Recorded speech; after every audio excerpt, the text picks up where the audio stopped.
Aujourd'hui, on va analyser ensemble le portefeuille de Bastien, un abonné qui a décidé de miser sur le long terme avec un portefeuille diversifié entre actions européennes et quelques ETF. Alors si t'aimes ce format d'analyse de portefeuille, n'hésite pas à liker et à t'abonner pour ne rien rater et ça permet de soutenir notre travail. Et si tu veux que j'analyse ton portefeuille dans une prochaine vidéo, j'ai mis un lien en description, c'est un petit questionnaire de moins de 2 minutes à remplir qui me donne quelques infos sur ton profil d'investisseur. Alors n'hésite pas à le remplir si tu veux passer dans une prochaine vidéo. Et nous, on commence tout de suite avec l'analyse du portefeuille de Bastien. Je vais commencer par regarder les informations que Bastien m'a données dans le formulaire qu'il a rempli. Alors il a un horizon d'investissement sur 5 à 10 ans et un objectif de construire un portefeuille long terme avec un rendement supérieur au livret, avec une prise de risque légère. Son plan, c'est d'investir passivement, mais avec des entreprises solides. Son idée, c'est de combiner la stabilité des grosses capitalisations avec quelques paris plus risqués comme DroneVolt. Ok, on va regarder ça plus en détail. Le portefeuille de Bastien affiche un total de 10 lignes pour un montant total investi de 4 132 €.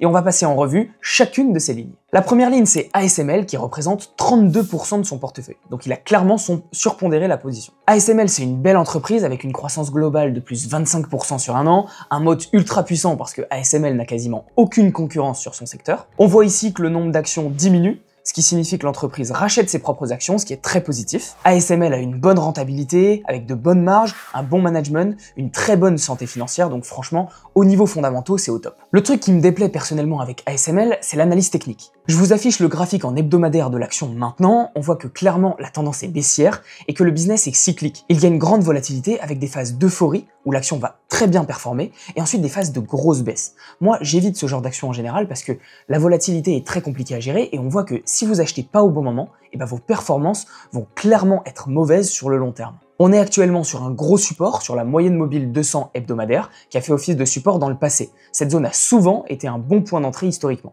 C'est la ligne jaune que vous voyez juste ici sur l'écran. Personnellement, j'investis pas dans ASML parce que j'aime pas les business cycliques, je préfère une tendance haussière propre, sur le long terme, sans grande volatilité. Mais ASML, c'est un très bon business. Faut simplement bien l'acheter et acheter l'action quand elle est sous-valorisée sur des supports long terme. Maintenant, passons à Air Liquide qui représente 13% du portefeuille de Bastien. Air Liquide, c'est l'action préférée des Français, vous m'en parlez tous les jours et c'est vraiment une action que moi, en tant que créateur de contenu, je vois que vous aimez tout particulièrement. Air Liquide, c'est une belle entreprise avec une croissance stable et soutenue depuis plus de 20 ans. C'est une valeur défensive qui a une très bonne croissance et qui verse un joli dividende de presque 2% par an. Ce qui est très important quand vous avez des actions Air Liquide, c'est de détenir les actions en nominatif. Ça va vous permettre d'avoir une action gratuite toutes les 10 actions obtenues. Donc sur le long terme, ça fait clairement la différence et ça booste vos performances. Comme toujours, si vous souhaitez maximiser vos rendements sur le long terme, il faut acheter l'action au bon moment.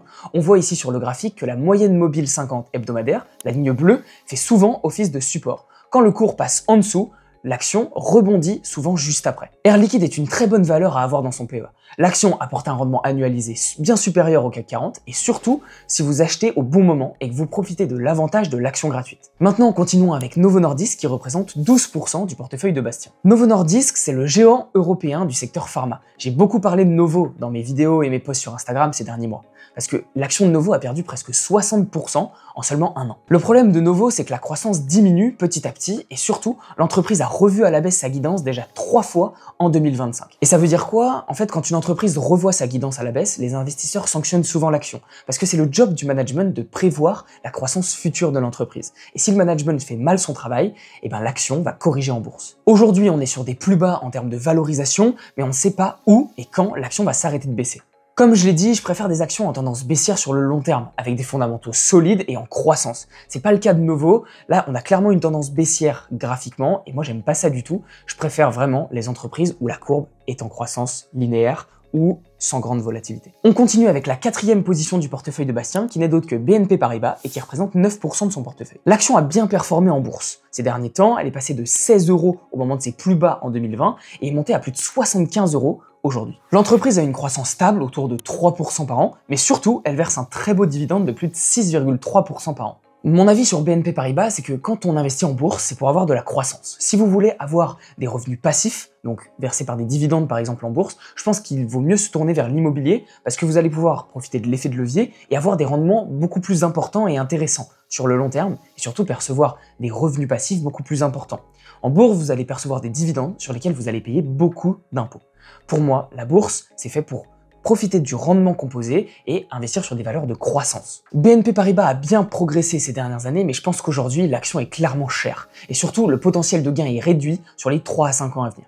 BNP Paribas a profité des taux élevés de la Banque Centrale Européenne pour générer beaucoup de profits. Aujourd'hui, les taux redescendent et clairement, l'action est assez plus haut. Et je pense que si vous achetez l'action aujourd'hui, vos rendements potentiels sur les 2 à 3 années qui viennent sont clairement très faibles. On continue avec la 5e entreprise du portefeuille de Bastien, qui n'est d'autre que Sanofi et qui représente 8% de son portefeuille. Sanofi, c'est le géant français de la santé. Son activité est diversifiée parmi les vaccins, les traitements contre les maladies rares et la dermatologie. L'entreprise est très bien notée sur Stock Unlock avec une note globale de 4,1 sur 5. C'est une très bonne note. L'entreprise a de très bonnes marges, un très bon management et une croissance de plus de 30% sur un an. En plus de ça, Sanofi verse un beau dividende de plus de 4% par an.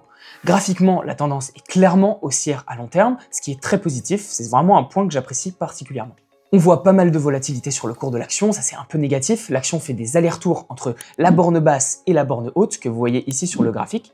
Par contre, on voit que l'action rebondit souvent sur la ligne jaune que vous voyez juste en bas, qui est la moyenne mobile 200, donc c'est clairement le meilleur point d'entrée si vous voulez rentrer sur le titre. Sanofi, c'est une très belle entreprise qui combine gros dividendes et bonne croissance long terme, c'est une très bonne valeur à avoir dans son PEA. Ensuite, la 6e entreprise du portefeuille de Bastien, qui n'a d'autre que Total Energy et représente 8% de son portefeuille. Total, c'est une entreprise un peu comme Air Liquide, qui est très aimée par les Français. Pour ceux qui me suivent depuis longtemps, vous savez que je porte pas Total dans mon cœur. Total est en pleine transition vers les énergies renouvelables et personnellement, je pense que l'avenir de l'énergie est davantage du côté du nucléaire que des énergies renouvelables. Beaucoup de Français achètent Total parce que c'est une valeur défensive qui verse un très beau dividende de plus de 6%, c'est vrai, mais graphiquement, on voit bien que l'action est clairement en tendance baissière sur un an.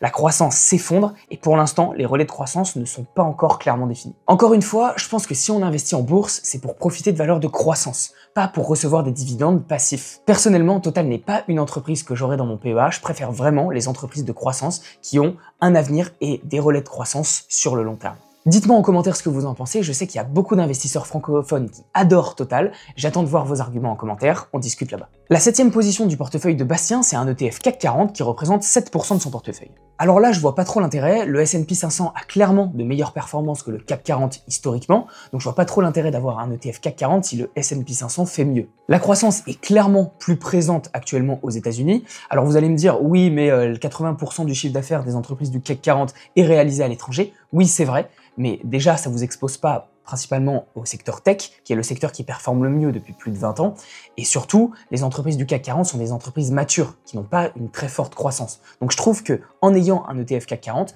il choisit de surperformer le marché, ce qui est dommage, et surtout, il s'expose pas au secteur qui fonctionne le mieux. On continue avec la 8e position du portefeuille de Bastien, qui n'est d'autre que Schneider Electric, et qui représente 5% de son portefeuille. Schneider, c'est un leader mondial de la gestion de l'énergie et de l'automatisation industrielle. C'est une entreprise qui bénéficie directement de la transition énergétique et de l'automatisation des usines. La croissance est régulière, les marges sont solides et surtout elle a un bon positionnement mondial. C'est une très bonne valeur long terme, un peu dans le même genre que Air Liquide, à avoir dans son PEA. Graphiquement, c'est très beau, une belle tendance haussière. À long terme, la moyenne mobile 200 fait office de support long terme, comme on le voit juste ici. Si vous voulez optimiser vos rendements, c'est clairement à ce niveau-là qu'il faut acheter. La 9e position du portefeuille, c'est un ETF, l'Eurostoxx 600, qui représente 4% de son portefeuille. Cet ETF représente les 600 plus grandes entreprises européennes. Ça permet une diversification géographique et sectorielle à travers toute l'Europe. Donc, c'est un très bon ETF si vous voulez vous exposer à l'Europe. Ici, je vais dire la même chose que pour l'ETF CAC 40. Cet ETF sous-performe le S&P 500 et le MSCI World sur le long terme. Donc à quoi bon l'avoir en portefeuille? La performance historique de l'Eurostoxx 600 est de 7,9% par an sur 30 ans, avec les dividendes réinvestis, alors que le S&P 500 et le MSCI World sont plus autour de 8 à 10%. Alors personnellement, je préfère me tourner vers les ETF qui, historiquement, ont fait les meilleures performances. C'est pour ça que dans un PEA, je pense qu'il est préférable de profiter des ETF S&P 500 et Nasdaq, qui sont d'ailleurs très peu chers. Vous avez par exemple l'ETF de BlackRock, je vous l'affiche maintenant à l'écran. C'est des ETF qui sont super, qui ont historiquement les meilleures performances et qui sont très peu chers. On termine la vidéo avec la petite pépite du portefeuille de Bastien, sa 10e position, qui n'est d'autre que DroneVolt et qui représente 2% de son portefeuille. DroneVolt, c'est un peu la petite position pari du portefeuille. C'est une entreprise française spécialisée dans les drones civils et professionnels. Notre ami Bastien a sûrement une appétence toute particulière pour les drones, donc pourquoi pas avoir une petite position un peu plus risquée sur une entreprise comme ça dans son portefeuille. Quand je regarde sur Stock Unlock, je vois que l'entreprise a une très faible capitalisation de seulement 41 millions de dollars et surtout ses fondamentaux sont très mauvais. La croissance du CA est de plus 36% sur un an, donc ça c'est bien, mais les marges sont mauvaises et surtout l'entreprise n'est pas rentable. Et ça, pour moi, c'est un red flag majeur. J'évite toujours les entreprises qui ne sont pas rentables parce que le risque est très élevé. Je pense que Bastien pourrait trouver une entreprise moins risquée dans ce même secteur, parce que là le risque est très élevé. L'entreprise évolue sur un marché niche, et le potentiel de gain est assez faible. Donc franchement, je pense que c'est pas un très bon choix cette entreprise, il peut sûrement trouver mieux. Le portefeuille de Bastien est un portefeuille type qu'on voit souvent chez les investisseurs français. Beaucoup de valeurs défensives, stables, qui versent de gros dividendes. Je trouve qu'il est très exposé à l'Europe, il pourrait plus diversifier son portefeuille avec des ETF MSCI World, ou bien Nasdaq, ou encore S&P 500, pour apporter plus de croissance aussi à son portefeuille. Il est très peu exposé à la tech, qui est pourtant le secteur qui performe le mieux depuis plus de 20 ans, donc je pense qu'il y a quelques ajustements à faire pour mieux équilibrer son portefeuille entre valeurs stables et valeurs de croissance pour obtenir le meilleur rendement possible. D'ailleurs, je partage chaque semaine une analyse complète d'une entreprise en forte croissance et sous-valorisée par le marché dans ma newsletter gratuite, le lien est en description si ça t'intéresse. Et si tu veux passer tes investissements au niveau supérieur, je te partage mon portefeuille complet et mes stratégies en toute transparence dans mon groupe Patreon. Tu peux aussi profiter d'une communauté d'investisseurs ultra expérimentés, tout ça au même endroit. Le lien de mon Patreon est en description, alors n'hésite pas à checker. Merci d'avoir regardé cette vidéo jusqu'au bout, j'espère que ça vous aura plu, n'hésitez pas à liker et à me dire en commentaire vos avis sur les actions et sur le portefeuille de Bastien. On se retrouve mardi pour une prochaine vidéo, c'était Hugo, ciao.